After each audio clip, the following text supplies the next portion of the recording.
नमस्कार, बहुत बहुत स्वागत है आपका आयुर्वेद पर आधारित हमारे इस बेहद खास कार्यक्रम स्वस्थ विचार में। मैं हूं आपके साथ आपका साथी विकास। दर्शकों, स्वस्थ विचार कार्यक्रम एकमात्र ऐसा कार्यक्रम है जिसमें आपको तमाम ऐसी जानकारी दी जाती है जो आपके लिए बेहद दुर्लभ होती है और ज़रूरी भी होती है, क्योंकि अक्सर हम अपने जो रोग हैं, जब वो शुरुआती दौर में होते हैं, रोग जब शुरू होते हैं तो हमें केवल और केवल महसूस कराते हैं अपनी प्रेजेंस, अपने होने की उपस्थिति दर्ज कराते हैं, लेकिन उस उपस्थिति को हम नज़रअंदाज कर जाते हैं और तभी समय बीतने के साथ वो रोग भी शक्तिशाली हो जाते हैं और हमारे शरीर में घर कर जाते हैं। छोटे छोटे रोगों को यदि हमने सही समय पर रोकथाम नहीं की तो कहीं ना कहीं वही रोग आगे चलकर एक असाध्य रोग का रूप ले लेते हैं और केवल एक ही नहीं बल्कि कई प्रकार के अन्य रोगों को भी फैलाने में सहायक भूमिका निभाते हैं।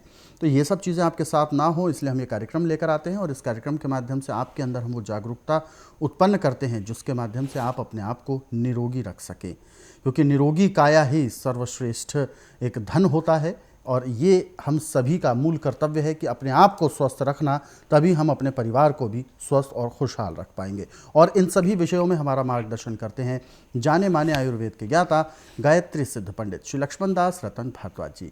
चलिए सबसे पहले गुरु जी का स्वागत करते हैं, कार्यक्रम की शुरुआत करेंगे। गुरु जी नमस्कार। दर्शकों, हमारे शरीर की संरचना प्रकृति के द्वारा हुई है और पूर्णतः हमारा जो शरीर है वो प्रकृति पर ही निर्भर है और ऐसे में हमारा एक कर्तव्य है कि हमें अपने शरीर को, अपनी तंदुरुस्ती को बरकरार रखना है, यानी स्वस्थ रखना है। लेकिन कभी कभी अचानक हमारे शरीर में कुछ बदलाव उत्पन्न होते हैं जो रोग की ओर निशानी बताते हैं और रोग की ओर हमें लेकर चलते हैं और उसके जो लक्षण होते हैं वो भयावह होते हैं। और ऐसे में ही कभी कभी अक्सर देखा जाता है कि अपना खुद का वज़न नहीं संभल पाता, अपना खुद का संतुलन नहीं बन पाता शरीर का, क्योंकि शरीर का संतुलन ही बहुत ज़रूरी है और तभी हम निरोगी, एक जो लक्षण होता है निरोगी होने के, वो हम कहीं ना कहीं चूक जाते हैं उस चीज़ से। तो ये सब चीज़ें आपको इस कार्यक्रम में, आज के इस कार्यक्रम में हम चर्चा करेंगे। इससे पहले कि हम शुरू करें, आप सभी को मैं ध्यान दिलाना चाहूँगा कि जब भी आप इस कार्यक्रम को देखने बैठे तो कॉपी और पेन लेकर ज़रूर बैठा करें।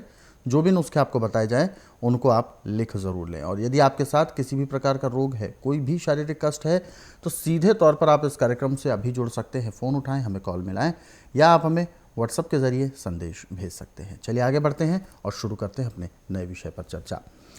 गुरु जी, आज के इस अंक में हम बात करने जा रहे हैं, अक्सर ऐसा होता है शरीर का खुद का वज़न या खुद का एक संतुलन संभल नहीं पाता, चलना कहीं और होता है, लड़खड़ाना उसमें बन जाता है, संतुलन नहीं बना पाते हैं, डगमगाता है एक व्यक्ति। तो ये जो डगमगाहट है ये किसी तरह के रोग की निशानी होती है या केवल अपने खान पान के ऊपर निर्भर करता है या एक ताकत के ऊपर निर्भर करता है? जितनी ज़्यादा ताकत होगी उतना ही अच्छा शरीर होगा, कमज़ोर होगी तो कम दिक्कत होगी। तो ये आखिर इस तरीके की दिक्कत क्या है? देखिए, आजकल सबके अंदर खाने की बड़ी हवस है जी। हम ये भी खा लें वो भी खा लें, परंतु जो अंदर का ढांचा किस चीज़ को स्वीकार कर रहा है किसको नहीं कर रहा है उसके ऊपर ध्यान किसी का नहीं है जी।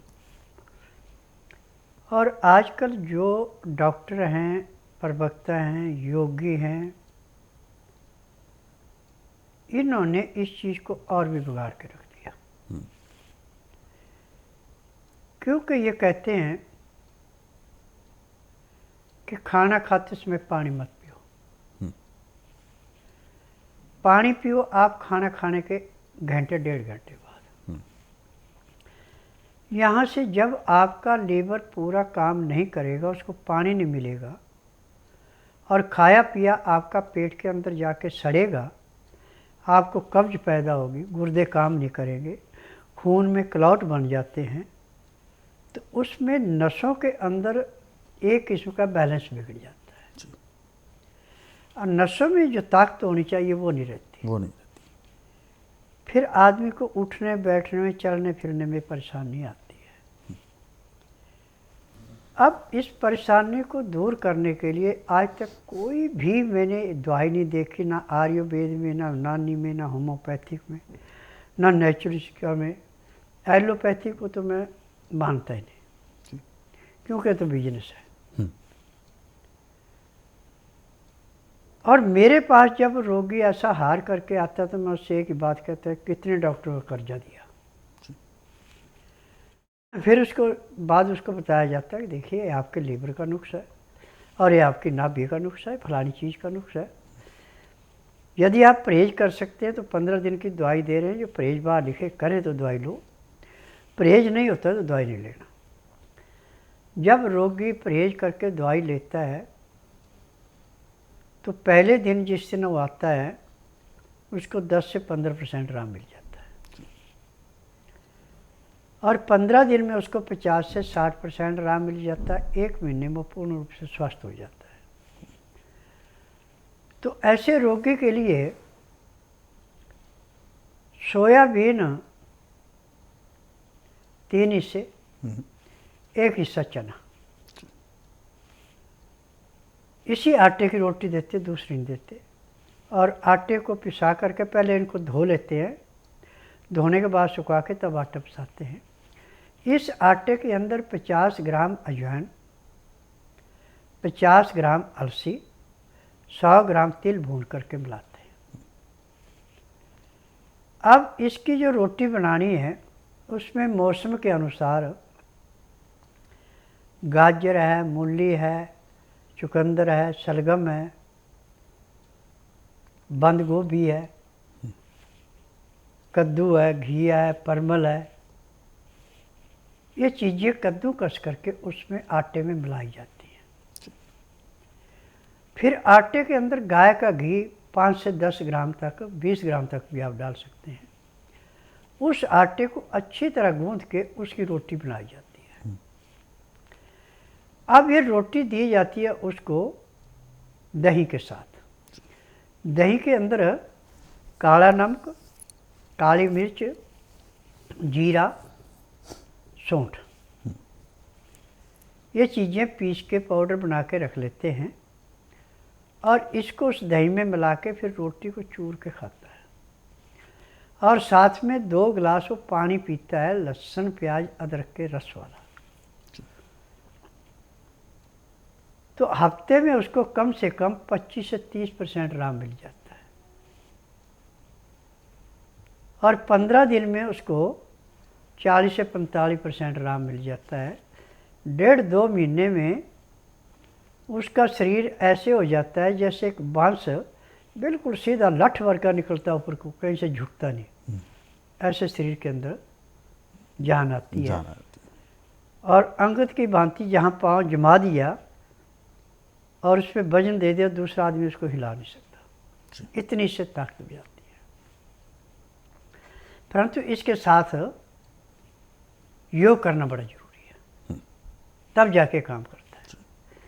और मैं किसी को भी सैर करने के लिए नहीं कहता। सैर करने के अच्छा है प्रणाम करना। आधा घंटा कपालभाति, 15 मिनट भस्त्रिका, 8-10 बार अग्निसार, 15-20 बार उज्जयी, 25-30 बार ब्रह्मणी, 1 घंटा लोन विलोन। यदि इतना कार्य आप कर लेते हैं तो आप समझो कि आपने 20 किलोमीटर जो सैर कर ली, जो उससे लाभ नहीं हुआ उससे दोगुना इससे लाभ हो गया।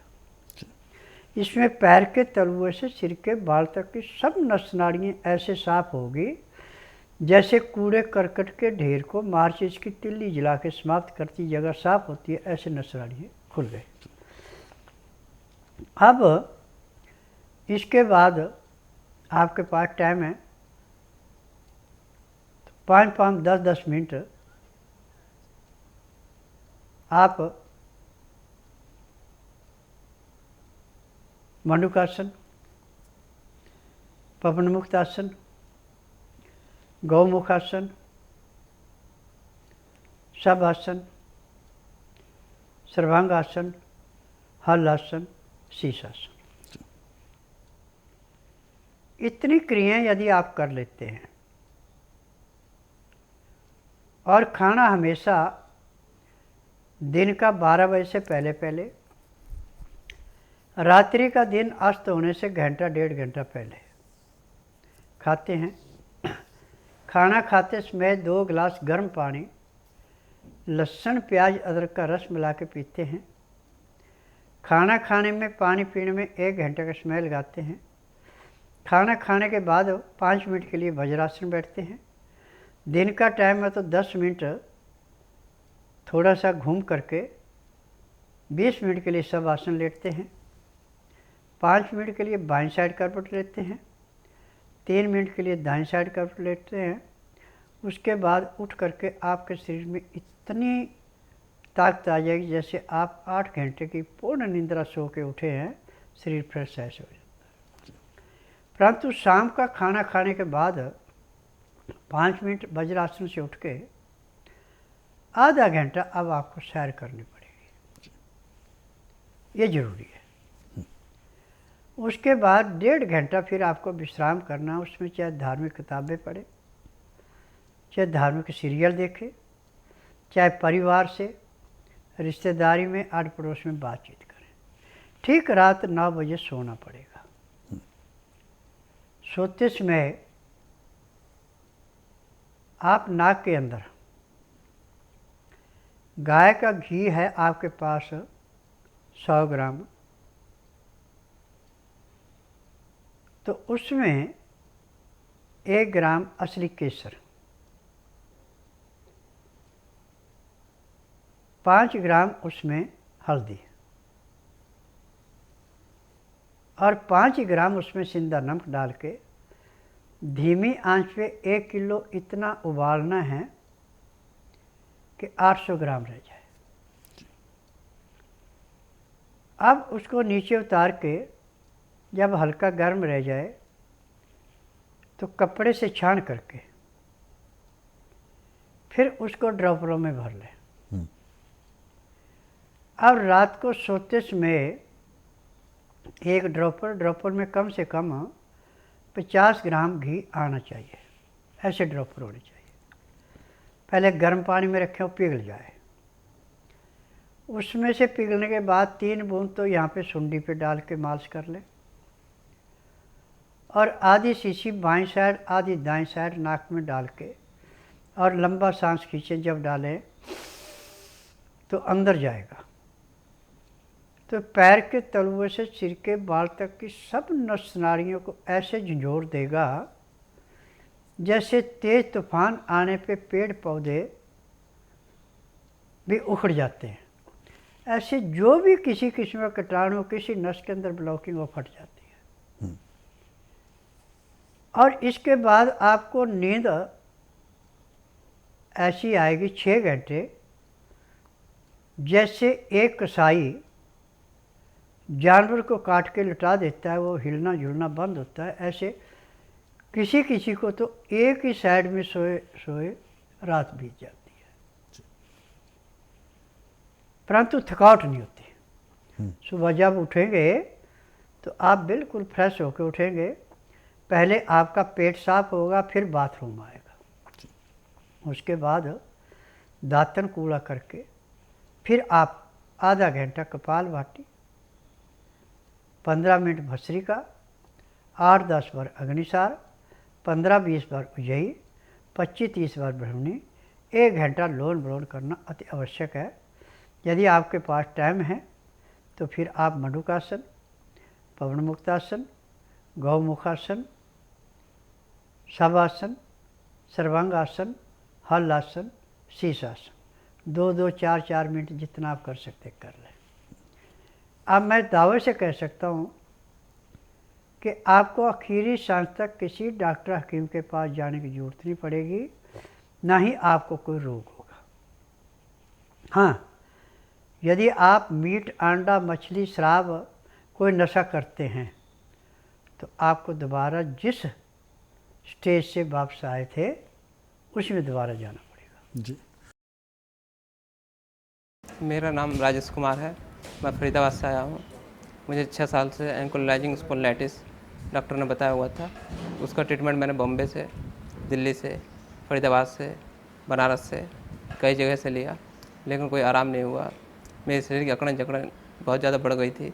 चलने फिरने में, उठने बैठने में, लेटने में, घूमने फिरने में, झुकने में, हर जगह बहुत दिक्कत थी। फिर यहाँ पे हम आए, यहाँ से हमने अपना इलाज करवाया। यहाँ पे इलाज करवाते करवाते करीब 6 महीने हो गए, तभी मुझे 50% से ऊपर फ़ायदा हो चुका है। मेरा नाम सरनजीत है जी, और मैं मालवीय नगर दिल्ली से आया हूँ। और मुझे अस्थमा और स्किन की प्रॉब्लम बहुत थी। कम से कम 8 साल हो गए थे मुझे, और मैंने काफ़ी इलाज कराया, एलोपैथिक का, होम्योपैथिक का, लेकिन उससे कुछ ज़्यादा नेचुरोपैथी का भी कराया, लेकिन इतना आराम नहीं आया। बाबा जी के आने के बाद, दवाई खाने का और इनको दिखाने के बाद बहुत फ़ायदा हुआ है। 1 महीना हो गया मुझे मेडिसिन लेते हुए, उससे काफ़ी आराम है, दोनों चीज़ों में, स्किन में भी और सांस में भी। फिलहाल दर्शक हमारे साथ हैं लाइन पर, आइए उनसे बात करते हैं और जानते हैं क्या है समस्या। हेलो, हेलो, क्या नाम है आपका? मेरा नाम है राहुल सिंह राठौर। राठौर साहब, कहाँ से बात कर रहे हैं आप? मैं एमपी से बोल रहा हूँ, मध्य प्रदेश से, बेतरकीले से। बिल्कुल, गुरुजी आपको सुन रहे हैं, पूछिए क्या सवाल है आपका। गुरुजी से बात करें सीधा, बताइए। अरे, मेरे को जो है हकलाने की समस्या है, इसका कोई उपचार है आपके पास गुरुजी? जी, हकलाना की हकलाते हैं। देखिए, हकलाना का इलाज यहाँ पे ऐसे है जैसे खेत में से गाजर मूली निकालना। मेडिकल में इसका कहीं भी उपचार नहीं है।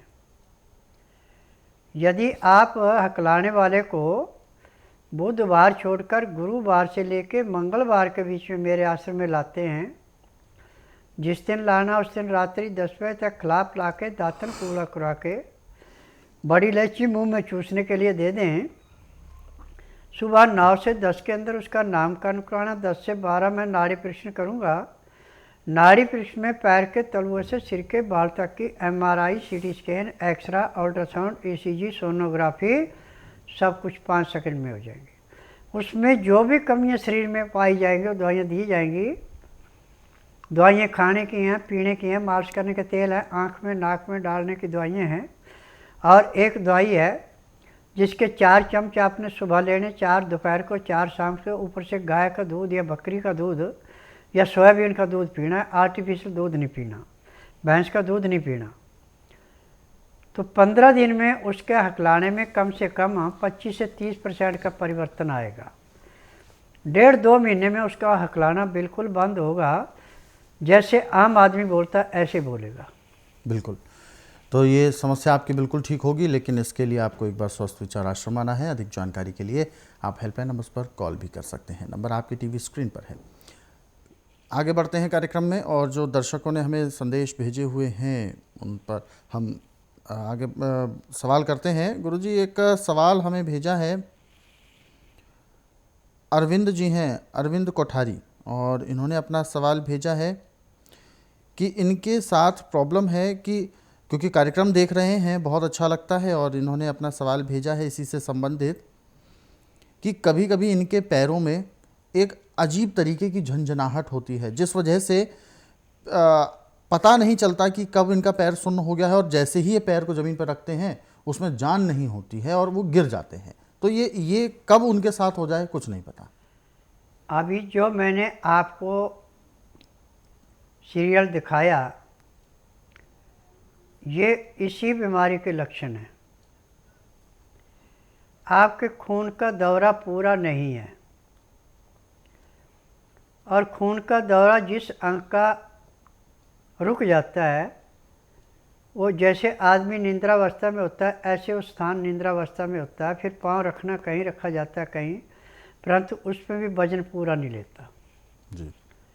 जो नुस्खा मैंने आपको बताया, यदि आप इसको अपनाते हैं तो 15 दिन में आप खुद ही कह देंगे मैं ठीक हूँ। परंतु फिर भी यदि आपको किसी किस्म की परेशानी रह जाए तो आप बुधवार छोड़कर गुरुवार से लेकर मंगलवार के बीच में मेरे आश्रम में आएँ। जिस दिन आना उस दिन रात्रि 10 बजे तक खा पी के, दातन कूड़ा करके, बड़ी इलायची मुंह में रख के चूसते रहें। सुबह 9 से 10 के अंदर अपना नामकरण कराएं। 10 से 12 में नाड़ी परीक्षण करूँगा। नाड़ी परीक्षण में पैर के तलुओं से सिर के बाल तक की MRI, CT scan, x-ray, ultrasound, ECG, sonography, सब कुछ 5 सेकंड में हो जाएगा। उसमें जो भी कमी शरीर के अंदर पाई जाएगी दवाइयाँ दी जाएंगी। दवाइयाँ खाने की हैं, दवाइयाँ पीने की हैं, मालिश करने के तेल हैं, आँख में, नाक में, कान में डालने की दवाइयाँ हैं। यदि दवाइयाँ आप नियम से लेते हैं, परहेज करते हैं, तो जिस दिन आप आश्रम में आएंगे उस दिन के बाद आपको शरीर में ये कोई परेशानी पैदा नहीं होगी। बिल्कुल। तो जो भी आपको बातें गुरुजी ने बताई हैं, जो सलाह दी है, आप उस पर अमल ज़रूर करें और यकीनन आपको लाभ मिलेगा। आप या तो ये उपचार करें जो इस कार्यक्रम में आपको बताए गए हैं, इसीलिए हम आप सभी को याद भी दिलाते हैं, कॉपी पेन लेकर ज़रूर बैठा करें। या तो आप नुस्खे आजमाएं, ये जो उपचार आपको बताया है इसको करें, और ये अगर आप नहीं कर पा रहे हैं या आपने ठीक से सुना नहीं है तो आप स्वस्थ विचार आश्रम भी आ सकते हैं। उपचार बिल्कुल संभव है। आगे बढ़ते हैं और अपने अगले सवाल की ओर रुख करते हैं। गुरुजी, अगला सवाल हमें भेजा है हेमराज जी ने, और ये एक सवाल पूछ रहे हैं। हालांकि इन्हें स्वस्थ विचार आश्रम आना है, लेकिन स्वस्थ विचार आश्रम से संबंधित ही एक सवाल पूछ रहे हैं जिसका जवाब इन्हें नहीं मिला है कि खाली पेट क्यों आना होता है। खाली पेट इसलिए आना होता है कि पैर के तलुए से सिर के बाल तक की नस नाड़ियों के अंदर जो भी बीमारी है वो ऐसे पकड़ी जाती है जैसे आप MRI, CT scan, x-ray, ultrasound, ECG में पकड़ते हैं। वही सारा कार्य जो खाली पेट नाड़ी परीक्षण करती है। जब आप खा पी के आएंगे, नसों के अंदर उस खाए पिए का खुमार होगा तो बीमारी नहीं पकड़ी जाएगी। नाड़ी वैद्य एक ऐसी संस्था है कि पैर के तलुए से सिर के बाल तक जो भी अंदर की बीमारी है उसको ऐसे उगलाते हैं जैसे जलती अग्नि में पानी डाल के अग्नि को शांत करते हैं और वहाँ पे उसका किसी किस्म का असर नहीं रहता। ऐसे रोग पैर के तलुए से सिर के बाल तक का पकड़ के दवाइयों से नष्ट किया जाता है। बिल्कुल। तो यानी सभी नस नाड़ियाँ आपकी खुल जाएं और उनमें जो भी रोग है वो पकड़ में आ जाए, इसलिए आपको खाली पेट आने के लिए कहा जाता है। और पानी की एक बूंद भी नहीं पीनी होती है, ये भी स्पष्ट तौर पर आपको सलाह दी जाती है और निर्देश दिए जाते हैं। पानी भी नहीं पीना है, 12 घंटे पेट खाली होना चाहिए। यानी जिस दिन आपको स्वस्थ विचार आश्रम आना है, सुबह 10 बजे आना होता है, उस दिन से पहले जो रात्रि में आप भोजन करते हैं वो भोजन आप 9 बजे से पहले पहले कर लें, ताकि 9 से 10 तक आप मुँह हाथ धो के कुल्ला करके अपना फ्री हो जाए, और 10 बजे से लेकर अगले दिन सुबह 10 बजे तक 12 घंटे तक आपका पेट में कुछ भी नहीं जाना चाहिए, ताकि जो भी गया है वो खाली हो जाए। और पानी भी नहीं पीना है। ऐसे विस्तृत तौर पर आपको अभी जानकारी मिली है, और ऐसी है यदि और जानकारी आप लेना चाहते हैं कि कैसे आ सकते हैं स्वस्थ विचार आश्रम, तो आप अधिक जानकारी के लिए हेल्पलाइन नंबर्स पर कॉल कर सकते हैं। सुबह 10 बजे से शाम 5 बजे के बीच में आप कॉल करें।